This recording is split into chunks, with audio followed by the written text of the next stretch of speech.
નમસ્તે. આજે આપણે ફાઇબ્રોઇડ યુટ્રસ ઉપર વાત કરીશું.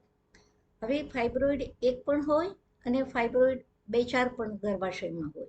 નાના પણ હોય, 1 ઇંચ જેટલા પણ હોય અને 5 ઇંચ જેટલા પણ હોય. પરંતુ જો એ ફાઇબ્રોઇડ તમને તકલીફ આપતો હોય, તમારા માસિકના પ્રોબ્લેમ થતા હોય, તો જરૂરથી એનું આપણે વ્યવસ્થા કરવી જોઈએ. હવે ફાઇબ્રોઇડ માટે કોઈ દવા નથી કે જેનાથી એ ઓગળી શકે. હવે જો તમને બાળક જોઈતું હોય અથવા તો તમારી ઉંમર 30-35 વર્ષની નાની હોય અને તને તકલીફ આપતું હોય, તો તમારે એકલું ફાઇબ્રોઇડ કઢાવવાનું.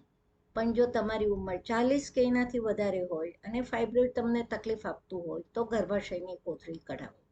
પરંતુ ફાઇબ્રોઇડ છે, આવ્યું છે, ગાંઠ આવી છે, માટે યુટ્રસ કઢાવી નાખવું એ જરૂરી વસ્તુ નથી. એના વિશે તમે ડૉક્ટર સાથે ડિસ્કસ કરો અને પછીથી જ નક્કી કરો. જય શ્રી કૃષ્ણ.